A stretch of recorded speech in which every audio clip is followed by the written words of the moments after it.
नमस्कार दोस्तों, मैं हूं लालचंद कुमावत और आप देख रहे हैं हमारे YouTube channel BCS basic physics. दोस्तों, आज के इस वीडियो में हम एनसीईआरटी की पाठ्य पुस्तक के अकॉर्डिंग जो फर्स्ट चैप्टर है विद्युत आवेश एवं क्षेत्र, उसका एक टॉपिक लेकर चल रहे हैं। आज का जो हमारा टॉपिक है वो है एक समान विद्युत क्षेत्र में रखे किसी विद्युत द्विध्रुव पर लगने वाला बल और बल आघूर्ण का व्यंजक। जो टॉपिक है इसको एक बार फिर से सुन लीजिए, समझ लीजिए कि हमारे पास में एक समान विद्युत क्षेत्र है, यूनिफॉर्म इलेक्ट्रिक फील्ड है और उस यूनिफॉर्म इलेक्ट्रिक फील्ड के अंदर हम एक विद्युत द्विध्रुव को रखेंगे। तो उस विद्युत द्विध्रुव पर कितना बल काम करता है, कितना बल आघूर्ण काम करता है, वो आज के इस वीडियो में आप देखने वाले हैं। देखिए दोस्तों, एक समान विद्युत क्षेत्र को हम समांतर विद्युत क्षेत्र रेखाओं के द्वारा दिखा सकते हैं कि जो यूनिफॉर्म इलेक्ट्रिक फील्ड है उसे हम समांतर विद्युत क्षेत्र रेखाओं के द्वारा प्रदर्शित करेंगे और उस विद्युत क्षेत्र के अंदर हम विद्युत द्विध्रुव रखेंगे। तो हम यहां पर ज्ञात करेंगे कि उस विद्युत द्विध्रुव पर कितना बल काम करता है, उस विद्युत द्विध्रुव पर कितना बल आघूर्ण काम करता है। दोस्तों, तो यहां पर देखेंगे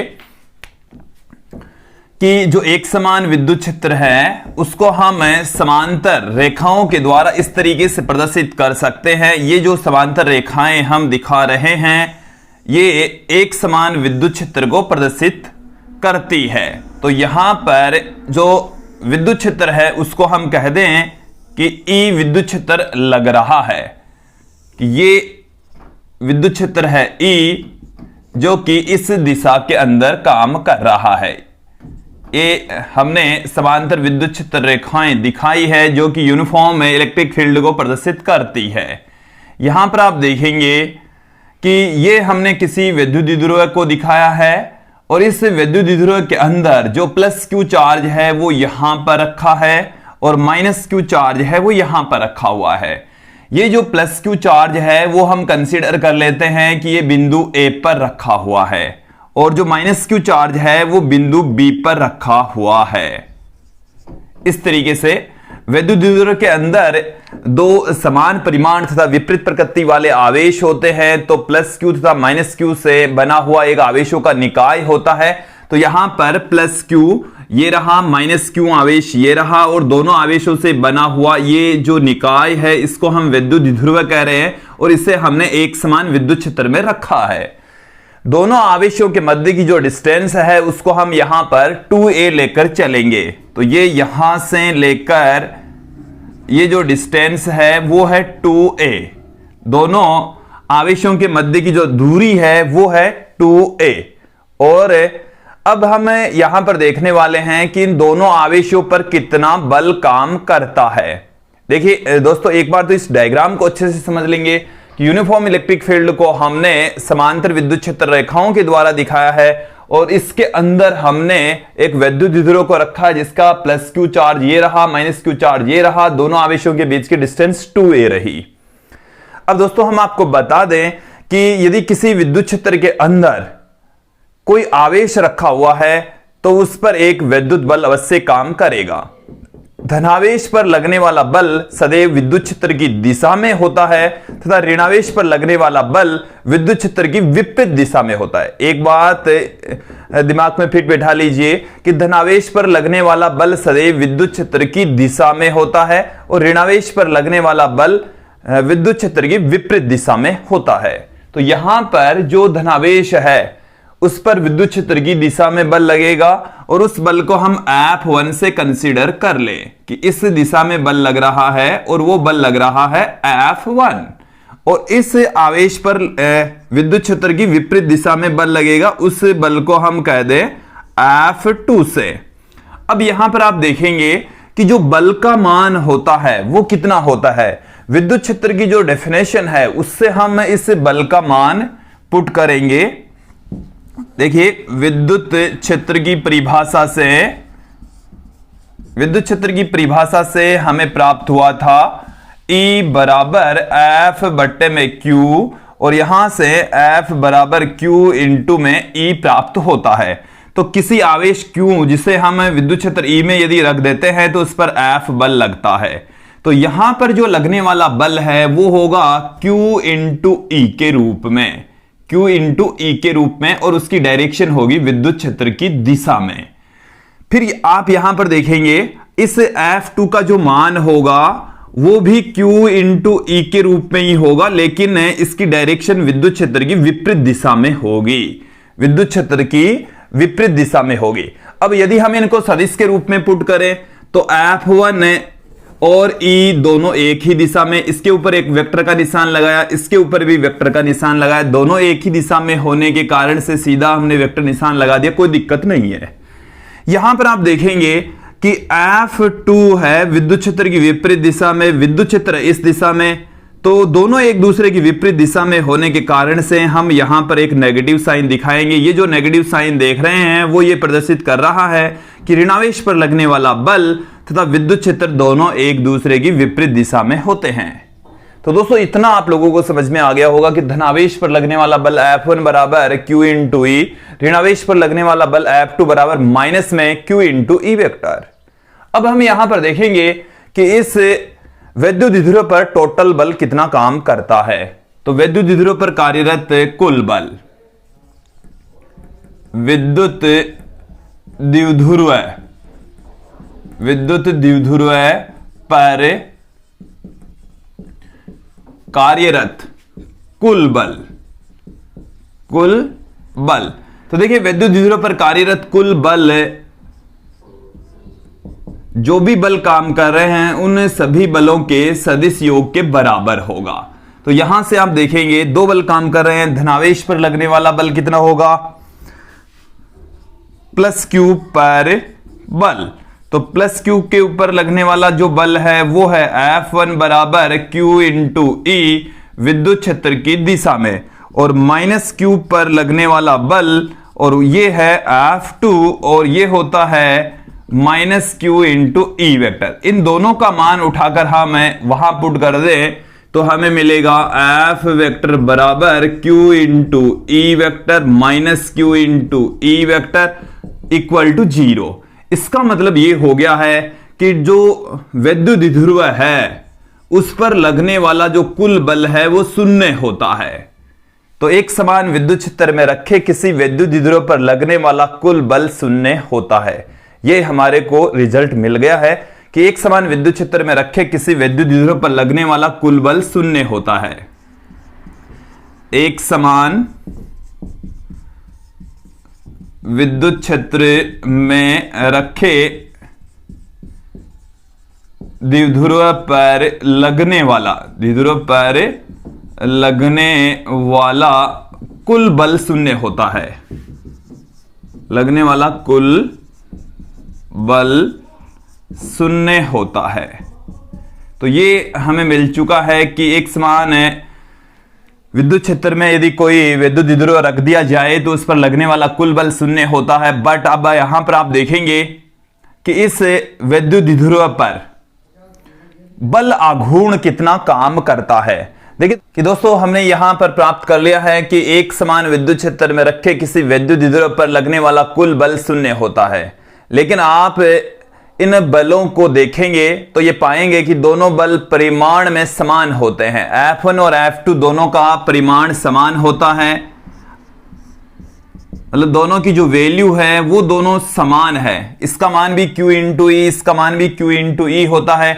डायरेक्शन एक दूसरे की विपरीत होती है, इस वजह से कुल बल शून्य हो जाता है। लेकिन क्रिया रेखा इनकी भिन्न भिन्न होती है। ये इस रेखा के अनुदिश काम करता है, ये वाला बल इस रेखा के अकॉर्डिंग काम करेगा, ये वाला जो बल है वो इस रेखा के अकॉर्डिंग काम करता है। तो दोनों बलों की क्रिया रेखा भिन्न भिन्न होने के कारण से ये जो दोनों बल हैं वो आपस में मिलकर एक बल आघूर्ण उत्पन्न करते हैं। तो देखिए एक बार फिर से सुन लीजिए कि वैद्युत द्विध्रुव के धनावेश और ऋणावेश पर लगने वाले बल परिमाण में समान और एक दूसरे की विपरीत दिशा में होने के कारण से एक दूसरे को निरस्त कर देते हैं, जबकि इनकी क्रिया रेखा भिन्न भिन्न होने के कारण से ये एक बल आघूर्ण उत्पन्न करते हैं। तो द्विध्रुव पर कार्यरत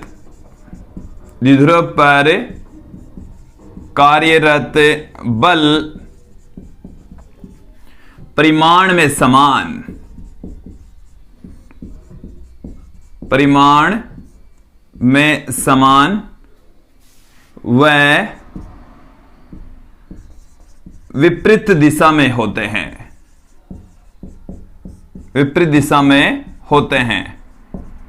इनकी क्रिया रेखा, इनकी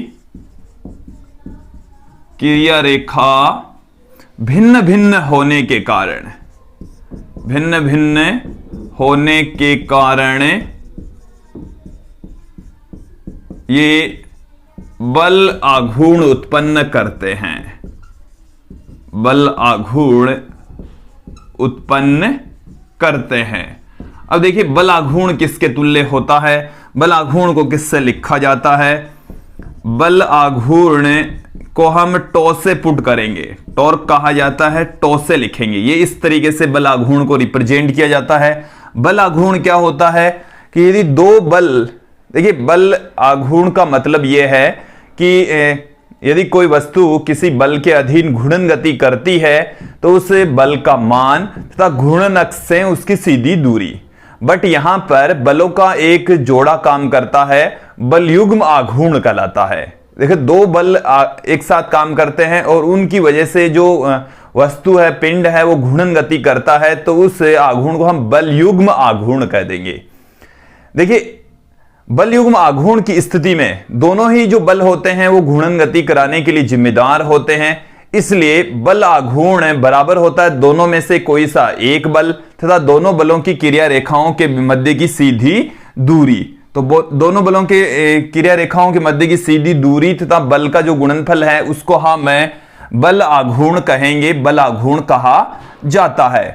तो बल आघूर्ण बराबर आ जाएगा दोनों में से कोई सा भी एक बल तथा बलों की क्रिया रेखाओं की सीधी दूरी, बलों की क्रिया रेखाओं, बलों की क्रिया रेखाओं की सीधी दूरी, सीधी दूरी कह सकते हैं, लंबवत दूरी कही जा सकती है। तो देखिए दोस्तों एक बार इसको फिर से समझ लीजिए, बल आघूर्ण और बल युग्म आघूर्ण का मतलब क्या है। बल आघूर्ण का मतलब तो है एक बल लग रहा है और घूर्णन अक्ष से के रेस्पेक्ट वो पिंड को घूर्णन गति प्रदान कर रहा है, और ये यहां पर एक्चुअल में बल आघूर्ण की बजाय बल युग्म आघूर्ण होता है, क्योंकि यहां पर बलों का एक जोड़ा काम करता है, बलों का एक जोड़ा काम करता है। एक बल ये काम कर रहा है, एक बल ये काम कर रहा है, ये इस पर इस तरीके से काम कर रहे हैं तो ये ऐसे घूमेंगे, ये इधर काम कर रहा है, ये इधर काम कर रहा है, तो ये जो द्विध्रुव है इस तरीके से घूर्णन गति करेगा, इसके केंद्र के रेस्पेक्ट घूर्णन गति करेगा। यदि आप एक बल के कारण से देखते तो एक बल और इसकी दूरी हो जाएगी a, और फिर दूसरे बल के कारण से प्लस में दूसरा बल प्लस में a, तो यहां पर जब दोनों बल काम करते हैं तो a प्लस a हो जाएगी यहां पर 2a, तो कुल दूरी ले सकते हैं। बस सीधी दूरी की बात करें तो यदि ये बिल्कुल परपेंडिकुलर होता तो यहां पर 2a आ जाता। यहां पर सीधी दूरी लेकर चलेंगे तो क्या आ जाएगा, तो बराबर दोनों में से कोई सा भी एक बल, तो दोनों में से कोई सा भी एक बल का परिमाण यहां पर हम पुट कर दें तो वो तो आ गया है Q इंटू E। फिर यहां पर देखिए दोनों बलों की क्रिया रेखाओं के मध्य की दूरी, तो इसकी क्रिया रेखा ये है, इसकी क्रिया रेखा ये है, दोनों के बीच की सीधी जो दो दूरी है इसको मैं इसे डॉटेड लाइन से लिख रहा हूं। A इसको नाम दे दिया B, इसको मैं नाम दे देता हूं C। तो A से लेकर C तक की जो डिस्टेंस है यह है दोनों बलों की क्रिया रेखाओं के मध्य की सीधी दूरी, तो ये AC है, AC हमें ज्ञात करना है। AC इस डायग्राम की सहायता से हम फाइंड आउट करेंगे। देखिए दोस्तों डायग्राम की सहायता से मैं अब यहां से इसको हटा देता हूं, कैसे ज्ञात करेंगे। इस ट्राइंगल को देखिए हम ये कंसीडर कर लें कि ये जो विद्युत क्षेत्र है उसके साथ में विद्युत द्विध्रुव थीटा कोण बनाए हुए हैं, तो यहां से हम साइन थीटा का फॉर्मूला लगा देंगे, क्योंकि हमें लंब ज्ञात करना है, कर्ण हमें पता है, तो साइन थीटा बराबर होता है लंब बट्टे में कर्ण, और लंब यहां पर है AC, कर्ण यहां पर है AB, AB का मान यहां पर है 2a, AB का मान यहां पर कितना है 2a, तो AC बराबर हमारे पास में क्या आ गया 2a साइन थीटा। तो AC हमें मिल चुका है दोस्तों 2a साइन थीटा। तो मैं यहां पर इसकी वैल्यू पुट कर देता हूं Q into E 2a sine theta, 2a sine theta. इसे हम इस तरीके से भी लिख सकते हैं Q इंटू 2a ई साइन थीटा, ई साइन थीटा। अब देखिए दोस्तों, Q into 2a, Q into 2a ये होता है P विद्युत द्विध्रुव आघूर्ण, विद्युत द्विध्रुव आघूर्ण के तुल्य होता है, विद्युत द्विध्रुव आघूर्ण के तुल्य होता है। तो इसे मैं इस तरीके से लिख सकता हूं P into E into sine theta. तो P ई साइन थीटा हमारे पास में टो की वैल्यू आ चुकी है दोस्तों। इसको एक बार फिर से समझ लीजिए कि ये हमारे पास में आ गया है टो बराबर P ई साइन थीटा। बल युग्म आघूर्ण का फॉर्मूला आ गया P ई साइन थीटा। इसे हम सदिश के फॉर्म में यदि पुट करें तो किस तरीके से लिख सकते हैं, देखिए सदिश के रूप में इस तरीके से लिखा जा सकता है, सदिश के रूप में टो वेक्टर बराबर P vector cross E vector. देखिए दो सदिशों का सदिश गुणनफल भी एक सदिश राशि होती है। जैसे हमारे पास में A vector cross B vector दो सदिश है, तो इसे हम A वेक्टर का मोड B वेक्टर का mod sine theta n cap से प्रदर्शित कर सकते हैं। तो A vector cross B vector बराबर आता है A B sine theta n cap, और यदि यहां से n कैप हटा दे तो इसको हम ए बी भी पुट कर सकते हैं। तो इस तरीके से इसको लिखा जा सकता है दोस्तों। तो ये दो सदिशों का सदिश गुणनफल होता है। तो P क्रॉस E का मतलब हो गया P ई साइन थीटा, P ई साइन थीटा हो गया है, या P ई साइन थीटा n कैप हो गया। अब इस टो की जो डायरेक्शन है P से E की दिशा में, यदि आप दाहिने हाथ की अंगुलियों को रखेंगे तो अंगूठे की डायरेक्शन में टो की डायरेक्शन होगी। आप यहां पर देखेंगे ऋणावेश धनावेश की ओर P होता है, ये P इधर है, विद्युत क्षेत्र इधर है। आप P से E की ओर अंगुलियों को घुमाएंगे तो अंगूठा बोर्ड के तल के लंबवत अंदर की ओर। तो इस डायग्राम में जो टो है वो बोर्ड के तल के लंबवत अंदर की ओर होता है दोस्तों। तो जो टो है उसकी डायरेक्शन दाहिने हाथ के अंगूठे के नियम से फाइंड आउट करेंगे। एक बार दाहिने हाथ के अंगूठे का नियम समझ लीजिए कि दाहिने हाथ की अंगुलियों और अंगूठे को इस प्रकार रखेंगे, दोनों एक दूसरे के लंबवत रहे, इस तरीके से रखेंगे, ऐसे रख लिया। अब ये जो अंगुलियां है वो मुड़ी हुई होनी चाहिए, पहले सदिश से दूसरे सदिश की ओर होनी चाहिए। तो अंगूठा उन दोनों सदिशों के सदिश गुणनफल से प्राप्त होने वाले वेक्टर की दिशा में होगा। तो यहां पर मैं आपको और भी समझा देता हूं। यहां तक तो आप लोगों को टो तक तो समझ में आ गया होगा। अब देखिए दोस्तों क्या है, जैसे हमारे पास में है ये कोई A वेक्टर, ये कोई है B वेक्टर, और इसका हम A vector cross B vector निकाल रहे हैं। तो A vector cross B vector भी एक सदिश राशि होती है, ये भी एक सदिश राशि है। सदिश राशि तो उसकी दिशा किधर होगी, पहले सदिश से दूसरे सदिश की ओर अंगुलियां रखेंगे, ऐसे अंगुलियां रखेंगे तो अंगूठा बोर्ड के तल के लंबवत बाहर की ओर। जो इन दोनों सदिशों के सदिश गुणनफल से A vector cross B vector होगा बोर्ड के तल के लंबवत बाहर की ओर। ये आप लोगों को ध्यान में रखना है, बोर्ड के तल के लंबवत बाहर की ओर। अब मैं इस टो की कुछ कंडीशंस आप लोगों के सामने रख देता हूं, कौन कौन सी स्थितियां इसमें हो सकती है।